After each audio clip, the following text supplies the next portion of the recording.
Hey everyone, welcome to AGI Podcast, and this is Bill. And today I have a very unique guest that is one of the deepest researchers in the AI compute space, Wei, who has been working in SemiAnalysis and also doing very deep research in the whole space about tokenomics, which is not the crypto tokenomics, but the AI tokenomics about large language model token, about GPU cost, and about electricity, and also about how these basic unit economics lead us towards better models and potentially how the whole society will change according to this kind of base cost. I'll let Wei introduce himself.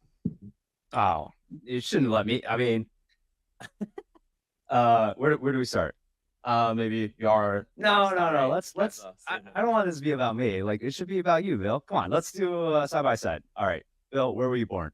Okay. Let me have. I'm born in China, Lanzhou, and I did my undergrad in China, Peking University Math, and then Stanford Math PhD. On the road, I did AI research in Google, where I do more transformer stuff and put transformer working in question answering, and also did algo trading in the middle. I was alumni in Citadel in 2072, and after the PhD, I went to Millennium be a portfolio manager. I managed around $1 billion for 3 years, like equity quant stuff, and then over the last 3 years, I've been entrepreneur, just doing startup, and on the side, I also do some research and get fun with all the researchers, founders, and also do kind of public market investing on my own.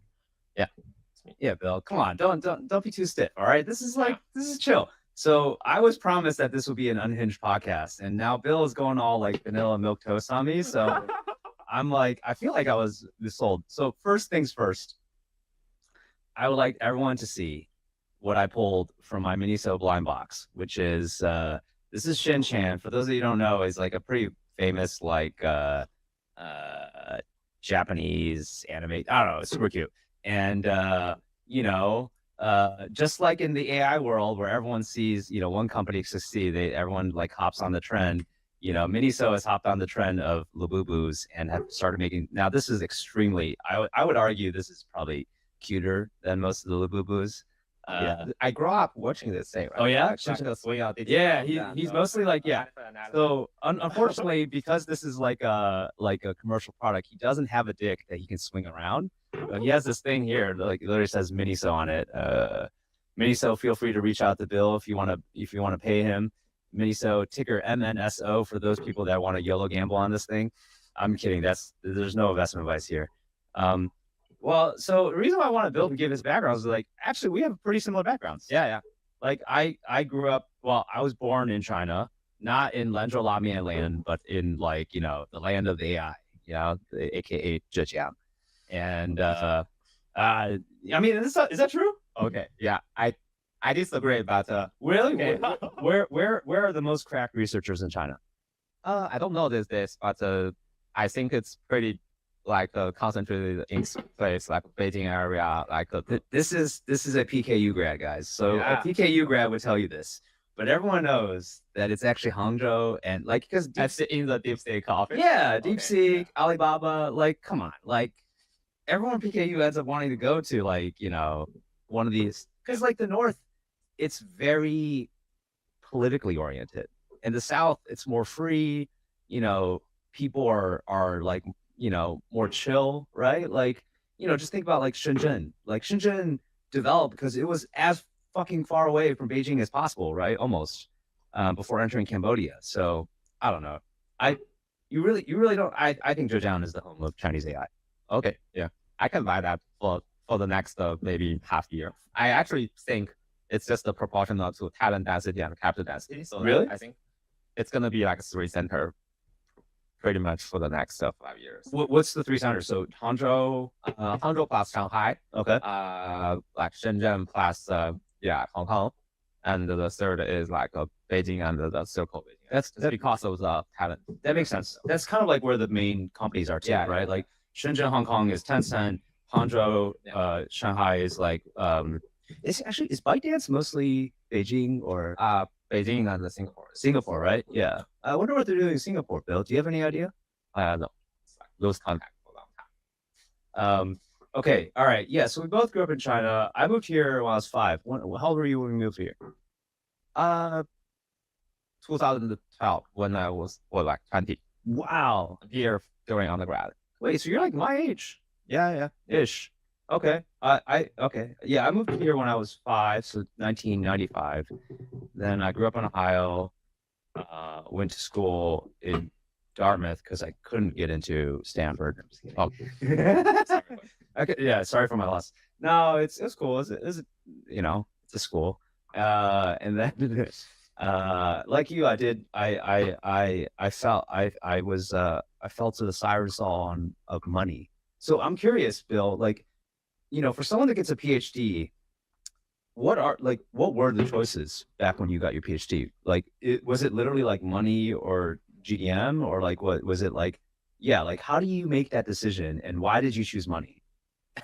Actually, was thinking about doing startup around like 2018. I mean, I have like a return offer from Citadel 2018, so I can easily go and. So you interned at Citadel during your PhD? Yeah. I think I made a pretty decent progress there. That like securities or Citadel? Citadel GQS, the quant side.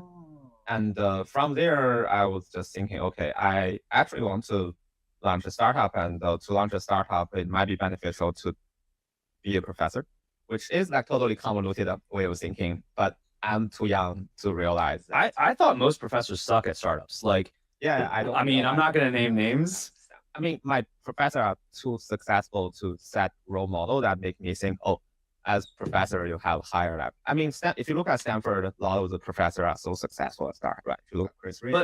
But did they start the startups, or they just like seed, invest, and found talent? Start. Really? Yeah. But now, what was it? Co-founded startup. But that's the thing. Was it like a scattershot approach? Because like my guess is a lot of these professors are looped into the startup, and then once it starts taking off, they're like, no. If you look at, for example, Mate in Stanford, was like Berkeley PhD, Databricks, and then Stanford. I think there is this tradition for Stanford professor to be like, okay, I also, if I have a very successful startup, it actually help my tenure and all that.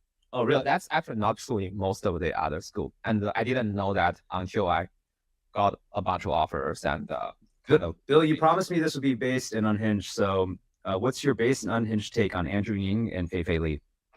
Come on, you got to do it. I think Andrew was having a lot of firepower during my days. During the Baidu days? The 2014 to even before the Baidu days, I think he has. I actually sitting in his famous machine learning class. Oh, really? Like 1,000 people. And at that time, he was one of the kind of celebrity leader of the whole space. Yeah.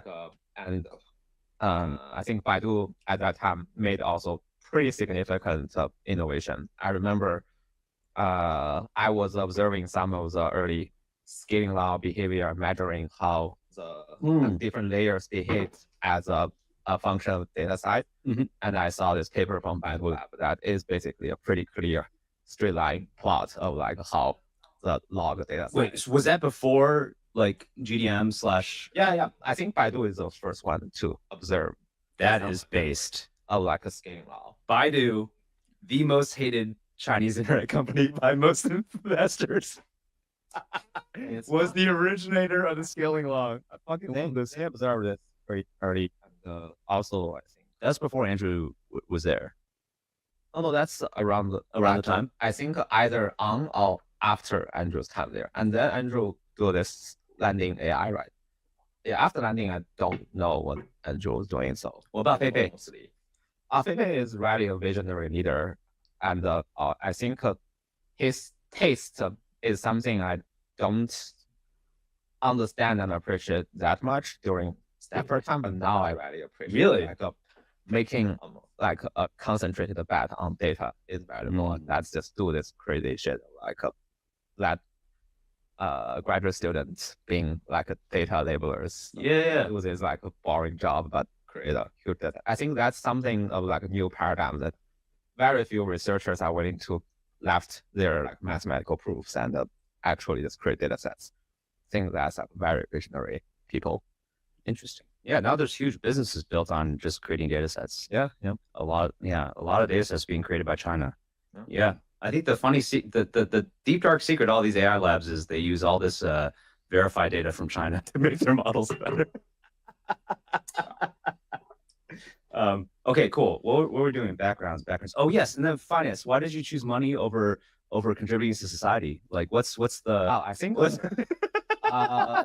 my PhD, I was pretty into this question of I built a kind of AI model that actually beat all the traditional statistics optimization based financial approach, like statar trend following. Yeah, since also my advisor made a really famous contribution in academics, like I say, compressive sensing L1, which is basically the most effective high-dimensional data analysis tool before deep learning comes around. And every quant is using L1 and all the linear method on top of this approach. And also like every single quant is using like a convex optimization pretty much until now. Yeah. And I was like, I see deep learning and it revolutionized the kind of like image tasks, image classification tasks since 2012. And it's very clear it's a powerful nonlinear function approximation for high dimensional data. Yes. And it should just work on quant finance data, even if it's like super noisy. Do you believe that Rentech invented deep learning before anyone else and just didn't tell anyone? And then that's how they were able to compound 45% a year forever? No. Really? I don't think so. But how can you prove that? Because Rentech literally... I cannot prove it, but I just... You really don't think so? You don't think they have a giant A100 cluster or P100 cluster that they just weren't telling people about? By the way, for viewers that don't know, Renaissance Technology is the most successful hedge fund in the history of Earth on almost any objective measure. Maybe not in total P&L, because I think at one point that was Bridgewater just for scale, but then, Bridgewater trends suck. What was I going to say? So, and there's a theory that they basically figured all the shit out before everyone else, right? What did they do? They went back and collected tick data that was literally in libraries and stuff, right? You guys read the book, The Man That Solved the Markets? It talks a lot about this. They literally went back and had dudes scour libraries for tick data on S&P 500, and they gathered all this data, they labeled it, right? They paid these freaking PhDs shitloads of money to fucking label data, which we are doing again today, by the way, at scale. At scale, yeah, just kidding. And then he did this and it wasn't working, but then eventually he figured out how to make it work, especially on equities, right? The largest asset class in the world. And my pet theory is that essentially they figured out deep learning and stuff at scale before anyone else, and then they refused to tell anyone because Rentech has a notoriously secretive. They fucking make you live in New Jersey or something like that. No, Long Island. Long Island? Okay. Yeah, near. This is like the Stepford Wives. They literally have you fucking live in this like community, and you're only allowed to interact with the other researchers. It's more like they were secretive before OpenAI. That's also not true. You don't think so? I mean, they are rich enough to helicopter into New York City and have parties and all that. Well, yeah, but setup is they want to attract academic talent that are excellent, rather than traders and the typical quants that's basically flow around all the other shops. So that's where IP leaks. Right. So is it true they do not hire people for finance? They only hire virgin PhDs, and by virgin I mean both. Yeah, I understand. Virgin as in job, and also has never had sex. I totally disagree with the second, since a lot of people have kids when they join. Hey, you don't know, man. They could be adopted.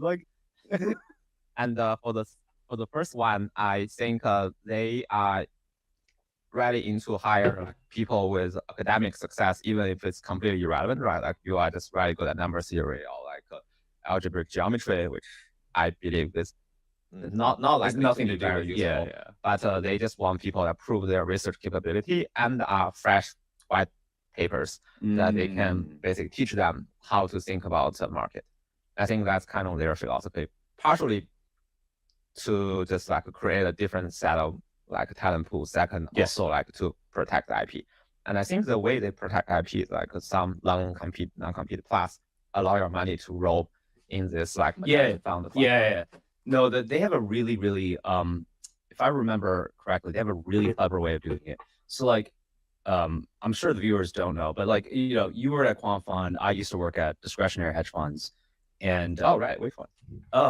I started off at this fund called Lone Pine Capital, which is founded by Steve Mandel. He's probably one of the most successful Tiger Cubs. So like Julian Robertson was the original kind of like Tiger management, right? And when Steve worked at Tiger, he was the retail guy. Like he was, Walmart was his baby. I'm sure Costco, right? Like he basically figured out these business models and the kind of flywheel and the quality aspects of them way before people went on podcasts and talked about it, right? And then so Steve started his fund. He made a ton of money betting against the internet bubble in 2000, 2001. I remember when I joined, they made me read all the historical quarterly letters. And it was interesting because like he launched, I think in like 98 or 99. And then in 2000, and he was talking about shorting the bubble. And then in 2000, 2001, right before the bubble burst, I still remember. No. Lone Pine didn't shut down. Oh, Lone Pine did. Yeah. Tiger shut down. But no, I'm talking about Lone Pine's letters.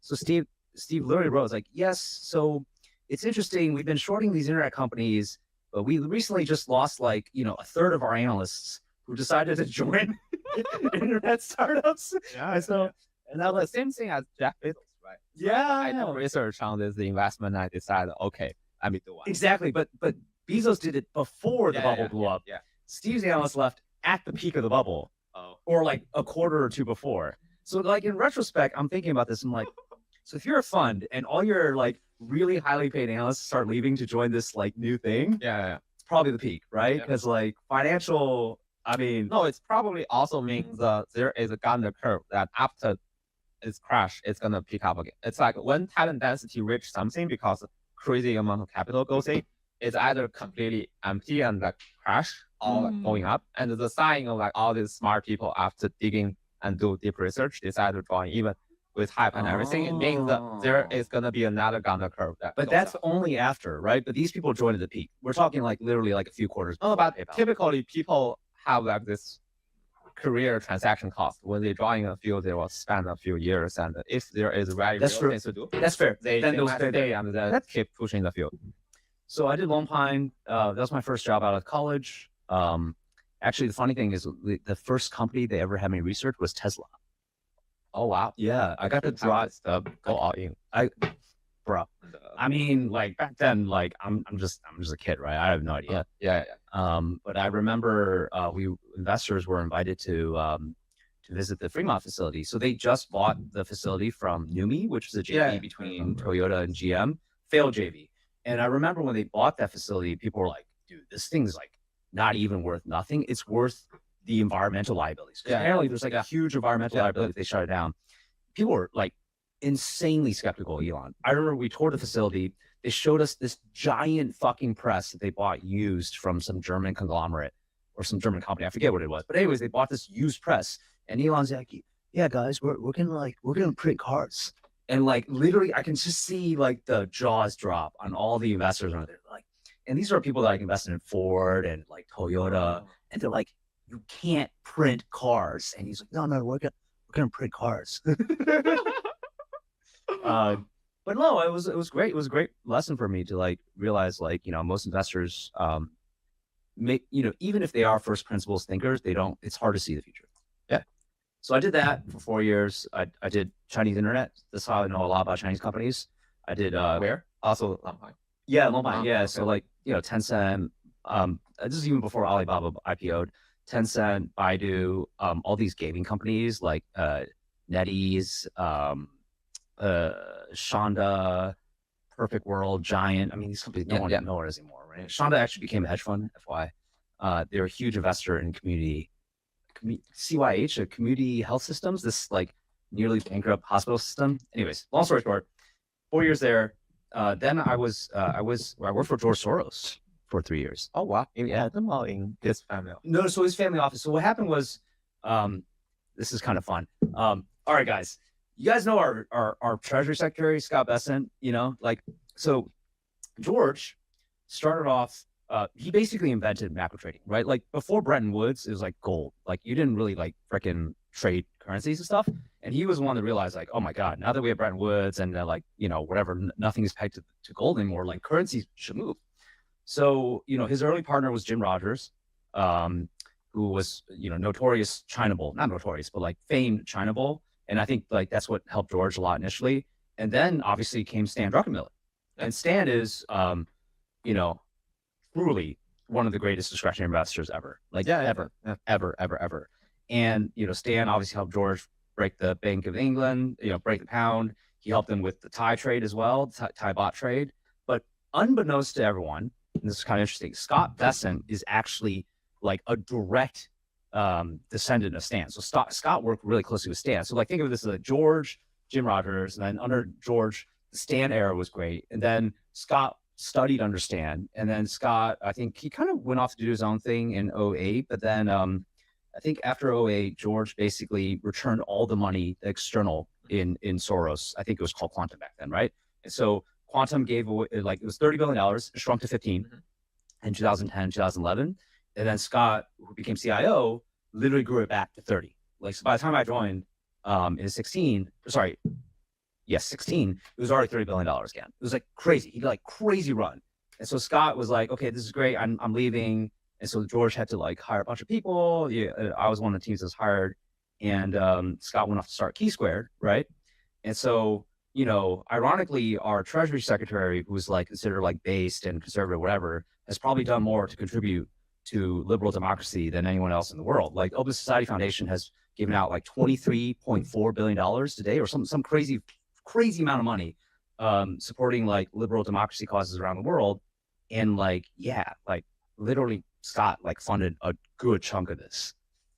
But like, like now he's like, Flip to the other side. I mean, like, look, I mean, not to put too sharp of a point on this, but finance people are soulless, right? They have literally no souls, right? I'm just kidding. No, like this is coming from two finance guys, right? But like at the end of the day, like, I think Scott is like super sharp and super smart. That's why, like, I don't know, at the beginning of this year when everyone's like, oh, this guy's an idiot, I'm like, guys, he's like, he literally studied under Stan, like, and he's super sharp, he's super smart. He's probably the smartest secretary treasurer we ever had because he's a macro trader, right? And I think, that was a special experience. So I have also personally contributed to liberal democracy. A decent amount of P&L. Okay. So good for you. No, and it's not good for, it's good for society, right? Like, I don't know why. Like, I talk about this these days, and even people in SF are like, oh my God, you work for George Soros? Is it true, all the conspiracies? Does he eat babies? It's like, dude, what the fuck, man? Like, are you guys like, what world are we living in right now? Like, he's like, Open Society is up there with like Bill and Melinda Gates. But coming back, so I think you did the Soros style, which is very different from Lampine style, right? It's very much based and instead of like deep fundamental. I mean, look, Soros at that time had a bunch of, I'm sure you saw this at Citadel or at Millennium as well. Soros at that time had a bunch of different portfolio managers and different business groups. Everyone does something different. And so I basically did the same thing I did at Lampine, except across way broader number of different asset classes, geographies and industries, right? And that's actually when 16 was when we started really looking into like AI and semiconductors. That's when I started getting really smart on these companies. Wow, it's right early. Yeah, so like I don't know if you guys, everyone remembers, but SemiAnalysis actually put a tweet out about this recently. From 2000, I want to say 2012, 2016, or it was about 5 or 6 years. Nvidia had basically this royalty coming in from Intel that was like a result of a lawsuit. So long story short, at one point, Intel invited Nvidia to kind of enter their ecosystem and produce an integrated GPU for Intel. And that integrated GPU connected to this one thing called, it was either the North or South Bridge, I think it was a South Bridge. And so Nvidia had a big business where they would basically like, here's the Intel motherboard. I'm going to slap on this integrated GPU for like a laptop, whatever, right? And then, I'm making money on Intel. And then at one point, I think on the Nehalem architecture, Intel basically changed the architecture so that it removed this Southgate. So Nvidia, Southbridge. So Nvidia can no longer connect. And so they could no longer sell products because Intel was like, screw you, NVIDIA. We've learned enough from you. We're going to make our own GPU and we don't need you anymore. So NVIDIA sued them. And I was like, you guys reneged. We had an IP sharing agreement. And so they sued them, and eventually Intel settled and agreed to give NVIDIA $1.5 billion. But Jensen, big brain Jensen, realized if investors look at $1.5 billion on my balance sheet, they're not going to value it like $1.5 billion. Yeah. It's just cash, right? Yeah. So Intel, I want you to pay this to me over like 5 to 6 years in chunks. And so he was able to recognize those chunks as profit. So if you guys go into, if you have the desire to do this, look at NVIDIA's 10Ks from 2012, 2016, and you can see their segments. They had GeForce, Tegra, and an other. And other in any given year is between 150 to $300 million. And if you look at that other portion, it's like a large portion of profitability. So in many ways, Intel's legal settlements basically funded the development of CUDA, because that was a period where Jensen was investing most in CUDA. Let's see. Wow. Ooh. Okay. See, we haven't even talked about AI economics. Oh my God, this is so interesting. I think in our AI token economics thing, we were talking about basically NVIDIA is becoming the new like compute central bank, right? Essentially, set the price and decide who gets like H100 and like a B200 first to be able to kind of develop, and then they also kind of use the discount plus the direct investment approach to basically modulate the price individually for different new clouds. Yeah, that's a good point. It's kind of interesting that from this point of view, CUDA is almost like a Swift of like money system. I mean, if you use like the extreme analogy and believe that if you assume the TPU ecosystem, the AMD, the Trainium are not relevant for the next, I don't know how long, which probably is not true, right? There's like, we got 933 viewers. Oh yeah. Is that a record for you? I don't think so. Wow, I'm embarrassed. This fucking algorithm sucks. Google, upgrade your TPUs. Yeah.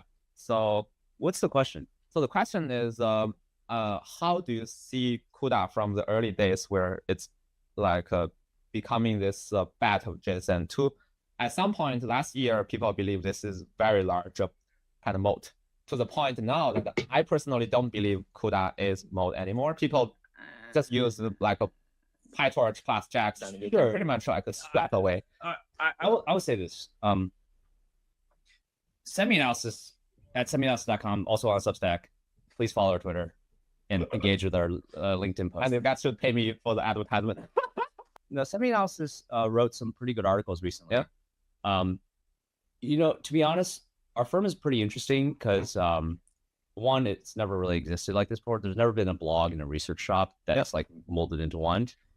And Dylan has done an insane job of recruiting good technical talent. I'm not technical. I'm more like finance build, but he's done a really good job in recruiting insane technical talent. And we're extremely influential with these companies, right? So I would encourage everyone to look at, you know, the training article we just wrote, the TPU article that apparently caused waves. But if you guys don't understand, there's an Ooga Booga edition on our Twitter. Y'all should read the Ooga Booga edition. And then, you know, we wrote about AMD in December, right? And then we also have this benchmark called Inference Max, which is, think of it as the culmination of all this like goading, you know, people to work on the software stack. So long story short, I agree with you to a certain extent, right? Like obviously the CUDA moat was strong simply because no one gave a shit, right? No. When they were shipping like, I'll make up a number, tens of billions of dollars of P100s a year or whatever, like no one cared. Now they're shipping like tens of billions of GBs, like, I don't know, per quarter, like per couple months. So, you know, and there's like, according to Jensen, there's like 3 million of the GB on a package level, not on chip level, on order, like 3 million times that. That's like a couple $100 billion, right? So anyways, so roughly speaking, there's never been a higher economic incentive to figure this out, to abstract it away. Yeah. And we've been very, very vocal about this. The CUDA moat is not CUDA. The CUDA moat is all the people that are developing on CUDA for free. All the open source contributions to CUDA. And NVIDIA has actually done a pretty good job in open sourcing more and more parts of CUDA over time, and making it more accessible to people, right? And being less of a chafe. So in my mind, NVIDIA has all the cards and they can continue to play these cards one by one, right? They don't need to like all, win all in one, because like they had to balance, right? They had to balance the fact that they're basically a monopoly against the fact that they need to compete. And they don't want to be shut down by the government. Oh yeah, of course. But at this point, I don't see like Google has a legit competitor, OpenAI, and Nvidia has a legit competitor, which is a TPU. I mean, look, we're really excited for TPU to work natively with VLM, SG laying out the box and models, but hit me up when we get there. You used to work GDM, right? Yeah. I used to work there when it's TPU generation 1. Yeah. And it feels terrible to use TPU, and I just want to use K80. Believe it or not, using TPU for 99% of the population of the world still feels fucking terrible. Yeah, but you have jacks which kind of hide a good amount of this, that like Anthropic and some of the other models. Did you read the blog from Anthropic? Which one? The a post-mortem of some of the issues we recently had with quality. Oh, yeah. Okay. Yeah, you should read that blog. What that blog tells you is, well, one, Anthropic is the only other lab in the world that can get this shit to work at scale. And two, even they have issues because the specific layers or the specific map models in their model is different from Google. And so they run into, like, this was like a precision error, right? Where they cast up, cast down differently. They run into issues even with Jack6lay, like at the very micro level. And in many ways, it's like, this is the shit that like NVIDIA, CUDA, blah, blah, blah, open source, PyTorch people like work on every day and solve, right? You have 2 customers for TPU. No, it's gonna be great, right? They're gonna try to open source it. Anthropic obviously is super motivated to diversify the compute mix, but like, guys, like we got so far to go. And is it the biggest threat? Yes, but that's like saying like, I don't know, what's the equivalent? Let's like, the biggest threat to our lives on a daily basis is driving a car, right? Because like that's like I think it's that far. Okay. I mean, no, I'm just saying it's like not even euro. No. Statistically, you're much more likely to die driving a car than anywhere else. But do we think about it every day? Like, is it like is it like top of the list of things that we're gonna die to? Probably not. Like, heart disease is worse. Okay. That's very interesting view. It seems the whole. This is not the SemiAnalysis blessed. This is Wei's personal view. Disclaimer: Bill's son looped me in on this podcast without telling me what it was about. Promised me it would be unhinged. No, I mean, look, I'm just giving you the state of the world right now, right? Which is there's no one. It's not an open source, and it's not easy to use, and it's not like they haven't open source compiler, they haven't open source any of that stuff. Yep. Amazon, on the other hand, actually is going to do that, right? They're going to open source the KI, the compiler, the kernels, everything, right? And because Amazon has the same problem. Yeah, but they have a single customer. Yeah, like chips. Whoa. Bill, I thought you were going to prep for this. You didn't read the Trainium article? Trainium 3. Don't believe it. Bigger racks. I know someone from Amazon is going to listen to this eventually. The biggest racks. We're talking NVL 72 times 2. I don't know if you guys can do math. That's 144. And these are 144 actual packages, not Jensen math, right? Jensen math, NVL 144, it's the same thing as NVL 72, right? Yeah. This is 144 packages, 2 racks linked together. Yeah. Big world size, giant memory, low cost. Ooga booga. Yeah, I don't buy. Based on my understanding of the whole land, I think TPU system is the only real kind of trainable system. TPU is a Taurus. Taurus is extremely hard to use. You used it, right? Like when you use a 3D Taurus or 4D Taurus, you have to think about the number of hops. You have to think about where your model weights sit. Dude, all is the best thing to ever happen for ML. Because you hit a button, boom. Dispatch, combine. Easy. All right. And MOE is what everyone's doing right now. So when you do 3D or 4D Taurus, you have to have basically a galaxy brain to make it work. And Teton, no more code names. Ultra Server Trainium 3 is switched ICI. So it's super easy all to all, 144 world size. Well, that's cool. Yeah, this is a big advertisement for Amazon right now. Yeah, based on all my friends who attended a reInvent like last week, what I gathered is like Trainium 3 is like okay, but definitely not to the point. It's more, to me, it's like a very, very alternative bet, just like AMD catching up with NVIDIA level. I mean, honestly, yeah, AMD and Trainium 3 are probably in competition. my guess. Yeah. At the end of the day, all these guys are racing. Switched ICI is much easier for people to understand and use than Taurus, just straight up. Even if a Taurus is more efficient. I see. Okay. So you think it's still the developer community, the easy to use, the mind burden of developing a new model is becoming the real thing. Okay, that's fair. Yeah. Okay. Another question. What do you think will be the base unit for what's the cost of token? Do you think it should be based on gigawatts? Should be based on a dollar capex plus opex? All right.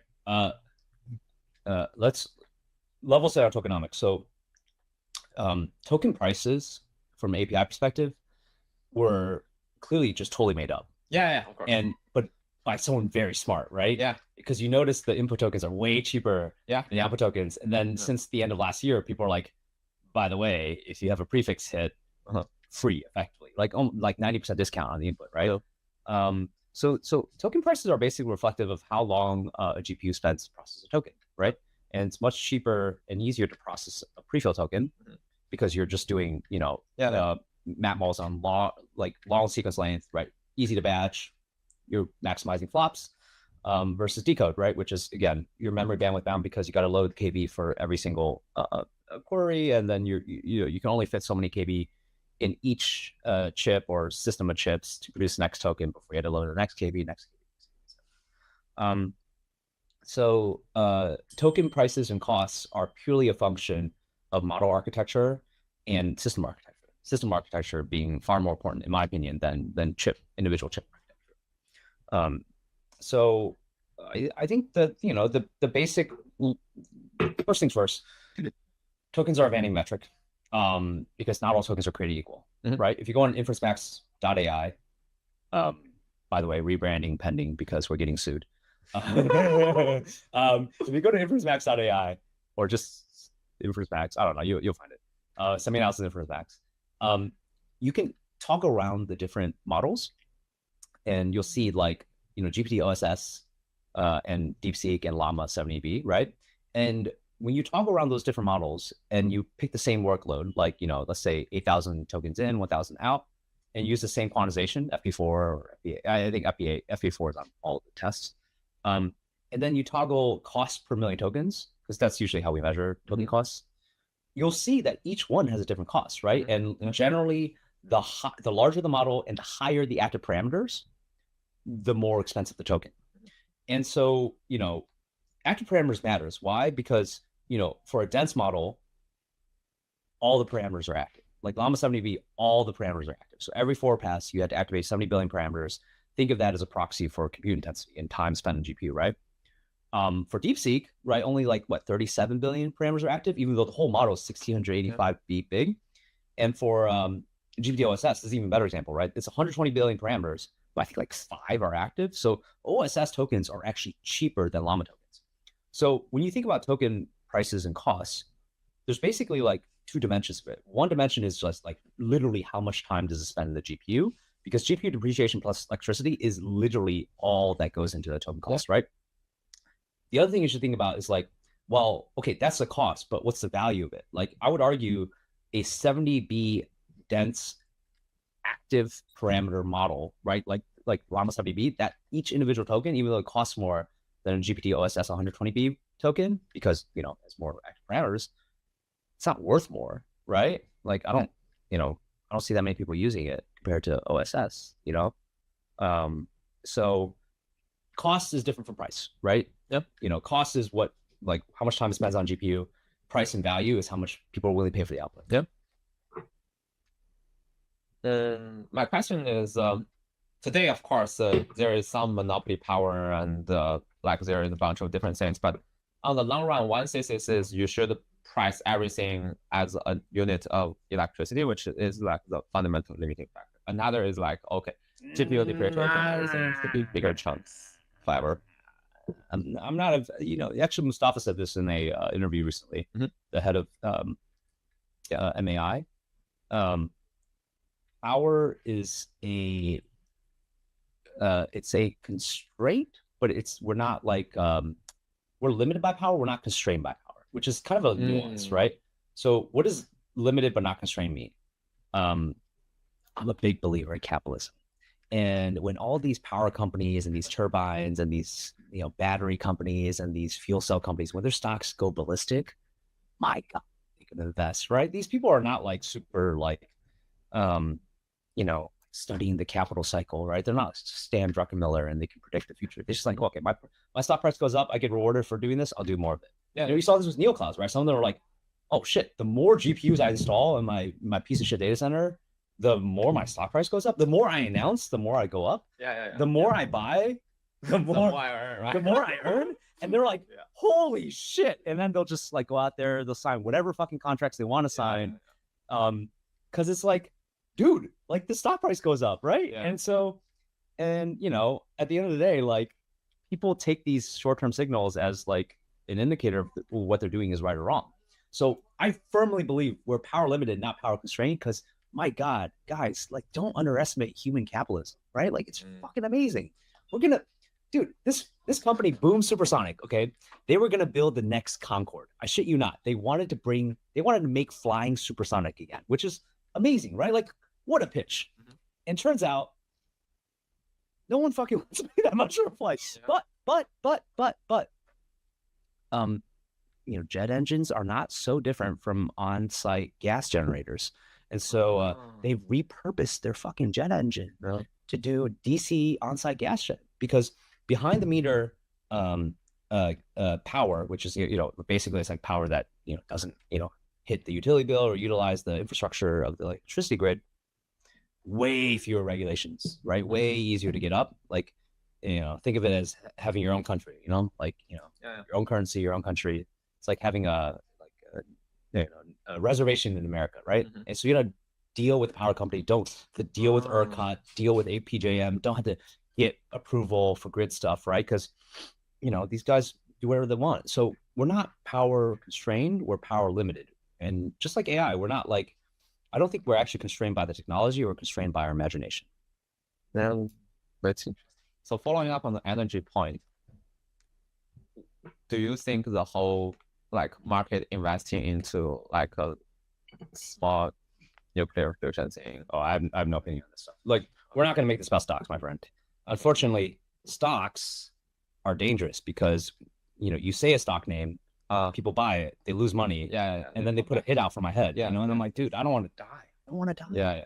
I would like to live to see AGI and ASI. Isn't this the AGI podcast? Yeah. Okay. So, switching gears. So basically, your view is still the capitalist cost per token is the correct way to measure unit economics. I love this. We now have to define what capitalism is. We live in a world where capitalism is no longer the default way we measure value. Okay. Wait, well, how would you define it? I kind of agree with you, but I kind of implicitly plug in this a quasi Moore's law style saying that I believe the chip depreciation should go much faster than what is on all the 10Ks. Okay, let's take 2 steps back. All right, finance lesson. Yeah, you might like this. I mean, you're a quant, so you never really look at financials. But all right, guys, the GPU depreciation. Oh, it's so hot, so hot. Let's Michael Burry, get him on. Okay, guys, what does depreciation approximate? Just the leftover value. Exactly. Okay, depreciation approximates the leftover value. Okay, do you see this coffee cup? Whoa, coffee cup. I bought this coffee cup. Let's say I bought this for $100. And if I implement straight line depreciation, this coffee cup becomes worth over 5 years, right? This coffee cup becomes $20 worth $20 less every year. Next year, after drinking this coffee cup, it's worth $80 on my balance sheet, right? My personal balance sheet is worth $80. 2 years from now, it's worth 60, 40, 20, 0. By year 5, this coffee cup's worth 0. What if I fucking told you this coffee cup did not break by year 5? Yeah. I totally get your point. Okay, so if this thing didn't break by year 5, well, I was overly conservative on my depreciation. Yeah, but I think the counter argument is there is a point where if you use old enough chips, your electricity bills does not break with like when you use the newest car to pay all the premium plus the electricity. How much is electricity per hour? What's the cost of electricity? Right now it depends on the company. Depends on country, it's expensive, but Okay. I think if you look at What's a good ballpark dollar per kilowatt hour? I don't know. Oh, Yeah, me? expert. Yeah, no.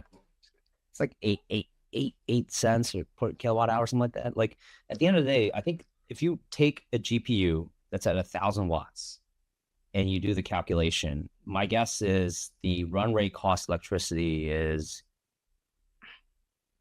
$1.50 maybe per watt. It's very far away. Per watt per year, Mhm. something like that. So you can do the math. I mean, SemiAnalysis might even write an article about this, you know, who knows? But like you can do the math, like the electricity break even is actually so low, it's not that meaningful. What really matters is, you know, are you still able to produce tokens that are worth paying for? I see. Okay, go to my prior example. A Llama 70B token, we can all agree, well, maybe we can, because Mark Zuckerberg might not agree with this, is essentially worthless today. Yeah. Right? Totally. Yes. The cost is a 70B active parameter token, but the price that people are willing to pay for it is close to negative. Yeah. However, a GPT OSS token, which fits on an H100, much as it fits on a B200, much as it will fit on a Vera, much as it will fit on a Feynman, is pretty cheap to make. I see. So that's So, correct. but that what you think about. the cost of a GPT OSS 5B parameter active parameter model will be more cheaper for every subsequent one. But I'm telling you, man, what is the difference between 5 cents versus 3 cents versus 2 cents versus 1 cent? It's not an order of magnitude. It's a big difference from percentage. But if the clearing price is like $1 or 50 cents, what's the impact on margin? The impact on margin. Now, please, for the love of God, do not send this to Jensen. He will he will freak out because he wants everyone to buy the newest stuff. But like realistically speaking, if active parameters don't skyrocket, which they may, you never know, for a certain class of models, it's more efficient, but it's not like 10x. There is still a need to like distill to a smaller model that fits the older card, and that's if you can run a distilled frontier open source model, then your card is still valuable. That's kind of the argument. Well, the other thing is like we talked about power, right? How are these chips getting more effective? The power per chip is going up. So if you divide the ability for this thing to generate tokens by the megawatts or the kilowatts of the card, that improvement is a lot less steep than the actual gen on gen improvement, right?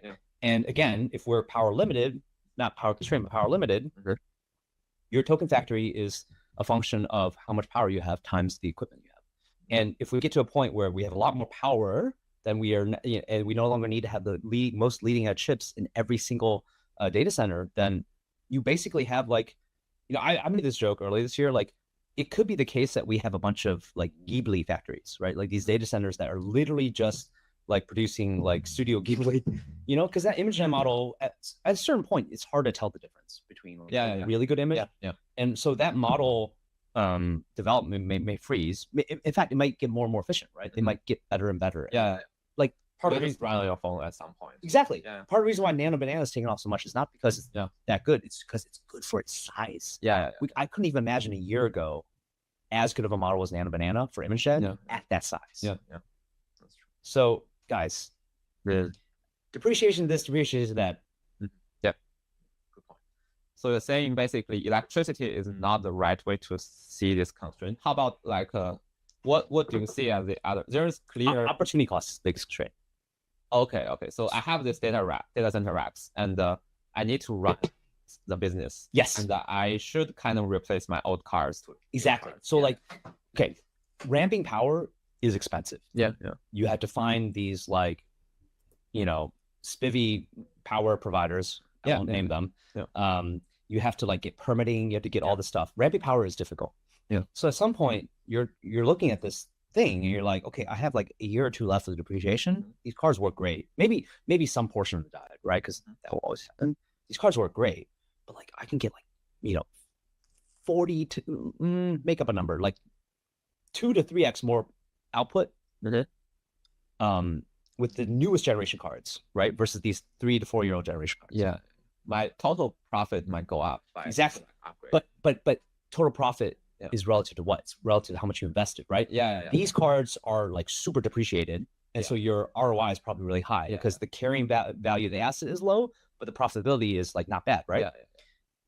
If you want, you go to your CFO and be like, okay, this is going to cost us like $20 billion upgrade, and it's going to produce like a $2 billion uplift in profits, or it should be more than that, ideally, like $5 billion uplift in profits. So the payback is 5 years. 4 years, right? So then you make an economic decision.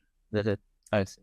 So the old cards, instead of depreciating to zero, will probably be resold to just like a third world, like a big enterprise that need to produce tokens for some of the model. I don't know if you remember this, but like I'm gonna take this back.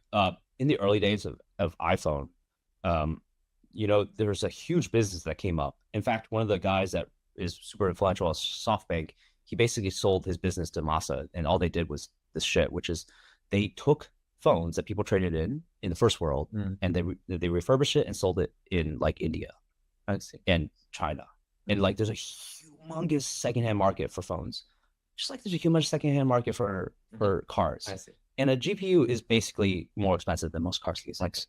Here's one startup opportunity, everyone, right? If you are hearing this podcast, maybe in 3 years, you'll thank us for putting out a great startup. Look, I think there are like countries in the world that don't need the best model, best performing model.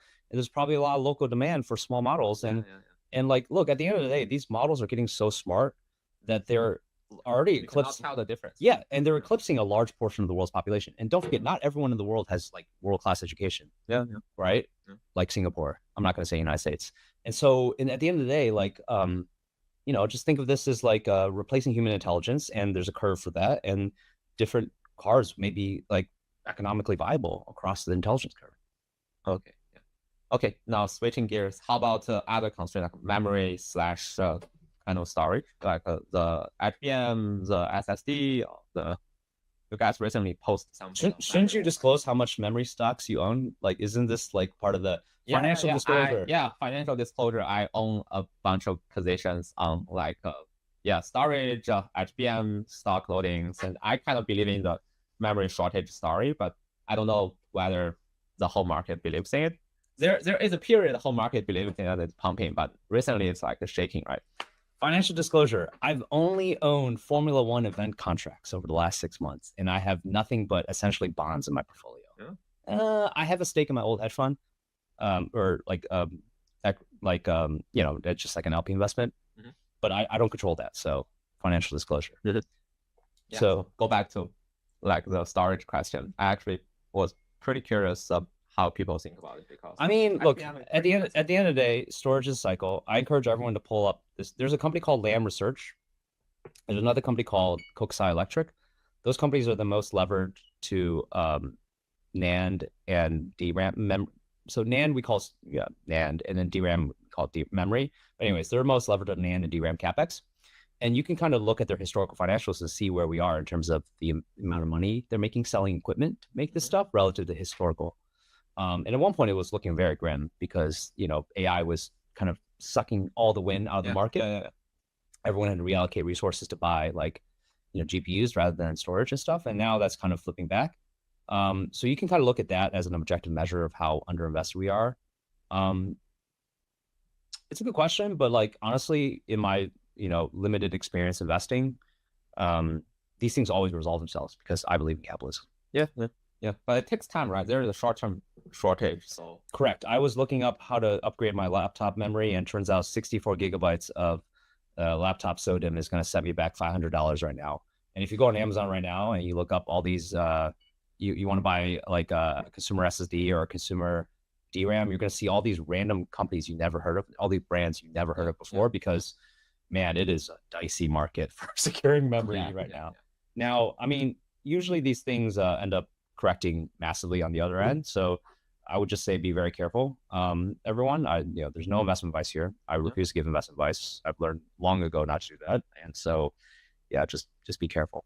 Yeah, but from tokenomics point of view, do you see a time that you should include like storage memory cost into your tokenomics since there's like KV cache. It is a good question. So yes, I agree. So KV cache, right?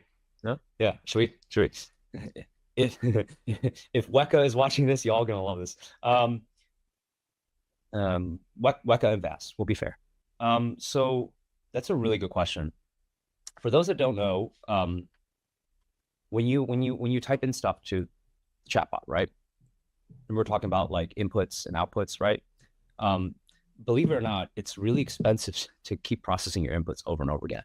And when you type in a query, what happens is your inputs get converted and stored in this thing called keys and values, KV. Sometimes people call them KV cache because there's like literally a cache for all this stuff.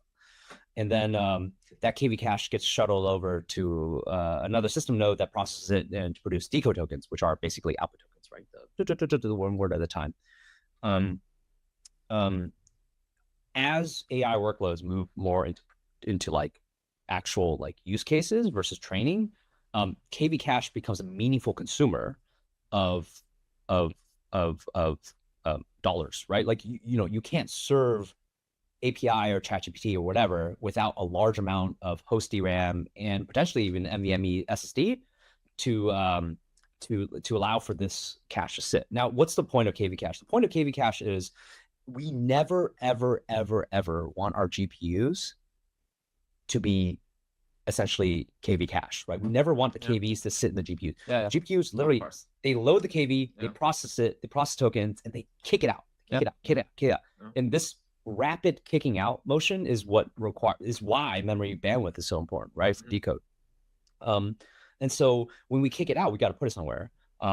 If it's a active conversation, or like an agentic workflow, and you expect to recall that KV cache quickly, you want to put it somewhere close to you, right? And the closest thing to VRAM or HBM is host memory, which is DDR. If you're chatting with ChatGPT and you ask a question and you got a few minutes before you go back to it, like let's say you ask for a cooking recipe, right? You don't really they'll tier it. They'll figure out okay, this guy, it's gonna be a while until he needs his KV. I'll kick it to SSD. So at the end of the day, the more that we move towards inference workloads, the more SSD, the more tiers of memory we'll need. Right? That's DRAM, which is different for HBM, right? And SSD, and potentially even hard drives. Right? Because now, if you generate a Sora video or whatever, that shit needs to get stored somewhere.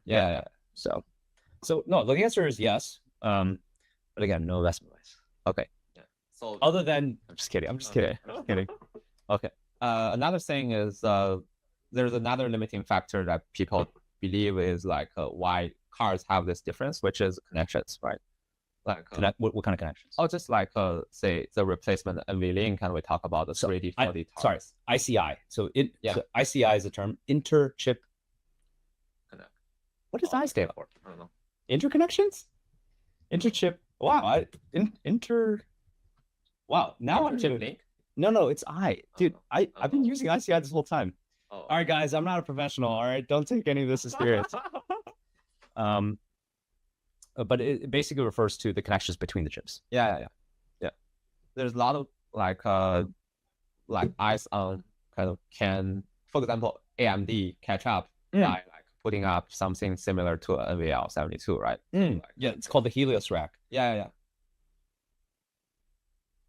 So the question is, in your tokenomics setup, would you consider this as one of the limiting factor that actually morphs your current analysis, that you only consider basically GPU marginal cost and electricity? Dude, it's not even on the internet. Chip-to-chip interconnects. Inter-chip interconnect. Interconnect. Not to get too much into it, but basically what I said before, for the decode step, especially for large sparse MOEs, basically at every FFN layer, you have to transmit the tokens to top K routed experts.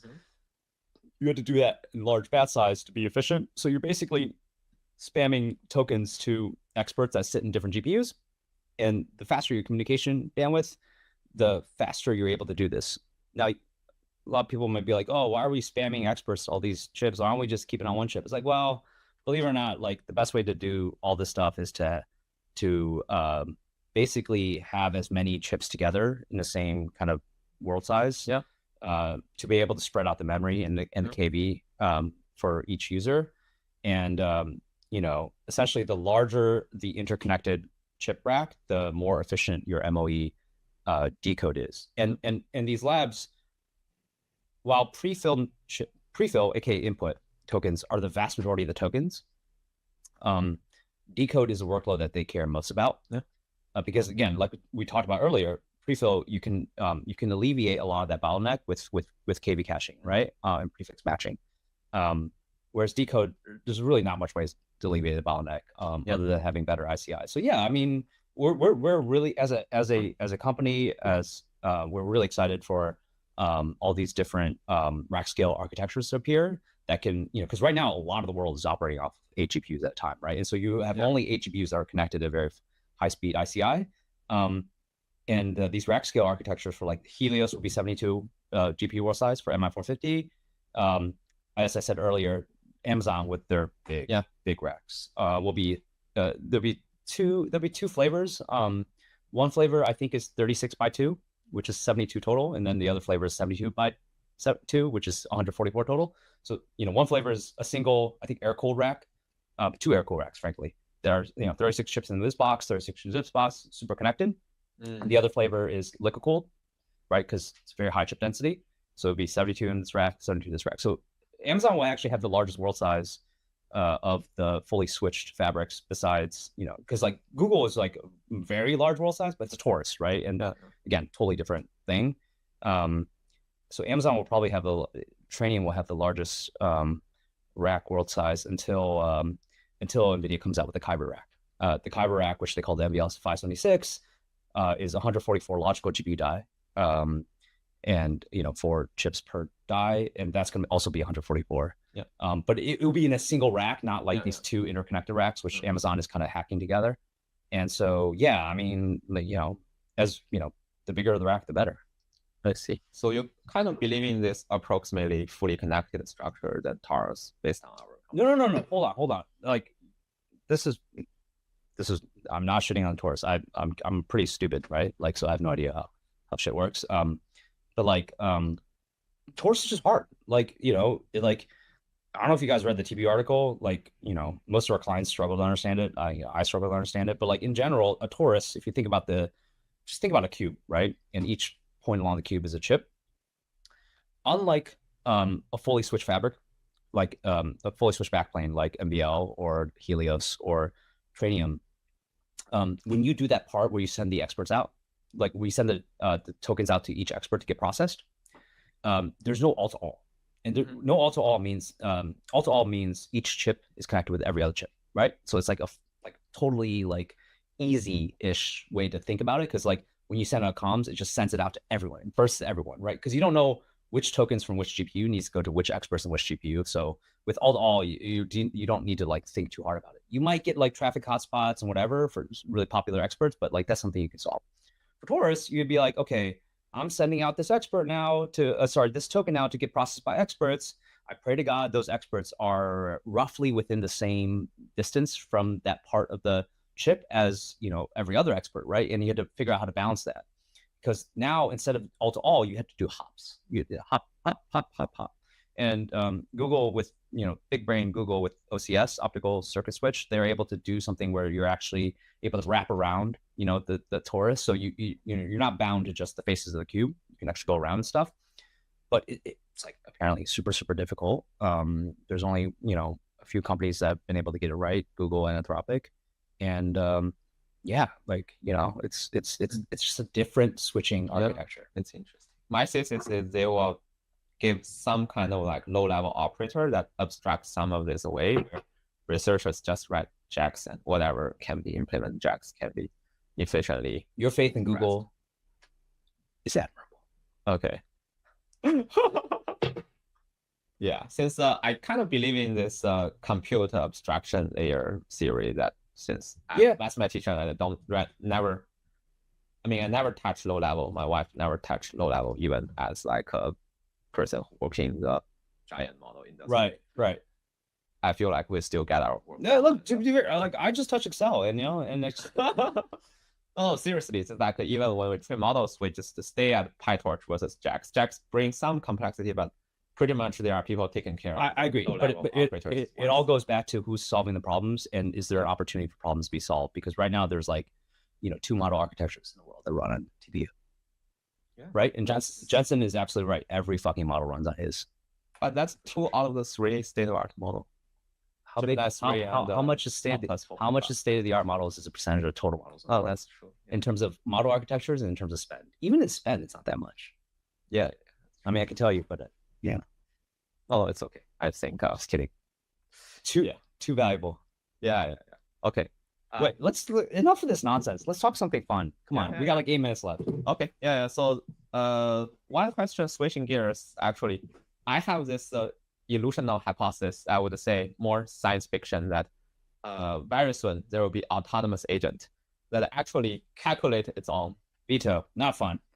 I think not fun. All right, let's talk about this, guys. I don't know if Pop Mart stock will keep going up, but just looking at this and look at the quality. I mean, you gotta admire this. Like, there's like this detailed like, embroidery. I mean, I'm not gonna lie, Pop Mart has competition, right? Like, I love Labubus as much as the next person, and there's certain people at our firm that are obsessed with Labubus, but like, you gotta admit, this is pretty fucking cute. Yeah, but this business is not about competition even, right? It's about kind of meme value to me. Really? Do I like to? Do my kids get obsessed with it, and am I willing to? Bill, talk about your kids. When did you have kids? Oh yeah, like 2023. And, really? Yeah, I have like a 2-year-old kid. Just 1 2-year-old? Yeah. What would you say for all the people out there that don't have kids like me? Like, what would you, from the bottom of your heart, knowing that this is gonna be recorded on YouTube and stay forever, and your kid may eventually watch this and realize that her dad was a Omega base lord before he became like, soccer dad. No, I mean, our kid is kind of the official AGI baby. As before the kid was born, we live in AGI house as the only couple in this kind of like upgraded fancy mansion that we live basically an upgraded version of like frat house in Stanford, right? We all like kind of buddies in Stanford PhD program and all that. And now we have some money, we rent a big mansion, we live together, we throw 400-500 people party. We also like do those 200 people podcast, hackathon, like a private dinner, 30 people private dinners, all these events, and been living this life for 2 years until the kid. So the kid literally was born in the AGI house, and of course we moved to like another place. That's wild. You raise your kid in a frat house. That's pretty. Wait. I hope child services is not listening to this podcast. We have the kid incubated in the what? When the kid is born, I have to get a bigger AGI house conceived kid. Dude, those must have been some parties. I don't know. I throw a pretty proper party for my kid's birthday, since I think this is something that she will remember. What's your favorite model? I use Cloud 4.5 Opus for a good amount of my coding tasks. How much has 4.5 Opus taken as a percentage of your token mix since it came out? Because prices drop, right? And then it's also way less verbose than it used to be. Okay, so for all my consumer tasks like deep research or talking to AI, 95% is still ChatGPT. Not Gemini? Yeah, 95. I only recently developed this habit that I copy paste my query from ChatGPT to Gemini 3 for deep research. All for generic things that I want to compare. Interesting. But for me, I couldn't even tell the difference. So non-coding task, I don't even use Gemini. No. Even coding task, I don't use Gemini. Coding task, I use Cloud Code. Non-coding task, I start with ChatGPT and then copy paste to Gemini. I've heard bad things about Gemini 3 for coding, like really bad. Like, I'm not gonna lie, everyone that's listening about this whole narrative of AI is cooked. Like, bro, try using 3 Pro for coding. The funny thing is, the day they announced Gemini 3 was the day that Anthropic announced their deal with Nvidia and Microsoft. Yeah. My suspicion is they literally waited until that day to see if 3 Pro was going to take the coding crown back from Anthropic. Looked at the suite, verified, vibed it out, and like, fuck this. Anthropic tiers $15 billion. Yeah. Literally, I think that's literally what happened. Because, yeah, like I don't know. I've heard bad things about like even like I browsed the Cursor subreddit and people like it's just like not that. Yeah, I'm from. And then Opus 4.5 has fucking crushed it. Yeah. I'm pretty firm believer of like data plus Yeah. training that you should just be good at your thing rather than just like okay. Be everything for everyone. Yeah. And also like have beat this benchmark. That's why Yeah. better. Dude, I honestly I do like Gemini 3 for whatever reason does feel a little benchmax. Not as bad as Grok. All right, Elon, please don't cancel us. But like it does feel a little benchmaxed. Yeah. HLE especially. HLE, I'm like, dude, how do you bro, HLE is like the most irrelevant, like who the fuck cares what the tiny vein on the dragonfly's like wing, you know, like or how many penises they have. Like no one cares. Like literally it's just like there's like the most nonsensical benchmark ever. But like, humanity's last exam. Dude, bro, if that was humanity's first exam, humanity would be cooked. Yeah. Okay. We're approaching our time. Thanks so much. Let's have the last question, which is, what's your definition of AGI and what's your definition of ASI from a working Super easy. Super easy. I don't have to fucking work anymore. For AGI? Yeah. So what's your definition of ASI? There must be a difference. Although it's like two high words. ASI is when we're all dead. Oh, okay. So ASI is something that have conscious and decide, oh, humanity is like not worse. Okay. I have this really great idea. This is a message to every AI lab in the world. Stop working on alignment. Make your AI take the Hippocratic Oath. We'll be good. Okay, that's very funny, Andy. Cool. Thanks so much, everyone, for attending this. It's an awesome episode, and it's probably one of the non-filter ones that I hope you might enjoy. Yeah, thanks so much. Yeah, bye.